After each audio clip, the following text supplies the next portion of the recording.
ଆଜି ହେଉଛି ସନ୍ଥ କବି ଭୀମ ଭୋଇଙ୍କର ଶ୍ରାଦ୍ଧ ଦିବସ। ଏହି ଅବସରରେ ତାଙ୍କ ପ୍ରତି ଗଭୀର ଶ୍ରଦ୍ଧାଞ୍ଜଳି ଜ୍ଞାପନ କରୁଛି।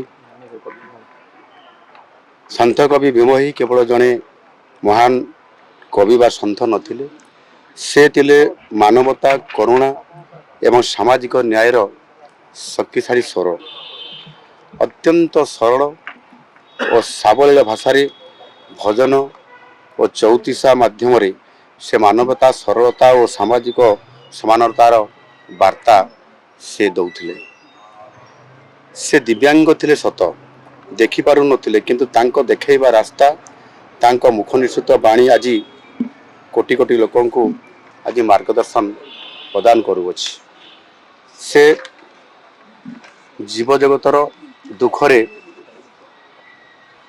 ଅତ୍ୟନ୍ତ ଦୁଃଖୀ ହୋଇ ସେ କହିଥିଲେ, ପ୍ରାଣୀଙ୍କ ଆରତ ଦୁଃଖ ଅପ୍ରମୁତ ଦେଖୁ ଦେଖୁ କେବା ସହୁ, ମଜୀବନ ପଛେ ନର୍କେ ପଡ଼ିଥାଉ ଜଗତ ଉଦ୍ଧାର ହଉ। ଏ ମହାନ ଚିନ୍ତାଧାରା ଆଜି ସନ୍ଥ କବିଙ୍କୁ ଆଜି ବିଶ୍ୱ ବିଦିତ କରିଛି। ଏଭଳି ଚିନ୍ତାଧାରା କେବଳ ଜଣେ କବି କିମ୍ବା ଲେଖକ ପକ୍ଷରେ ସମ୍ଭବ ନୁହେଁ, ଏହା କେବଳ ଜଣେ ସନ୍ଥ ହିଁ କରିପାରିବେ।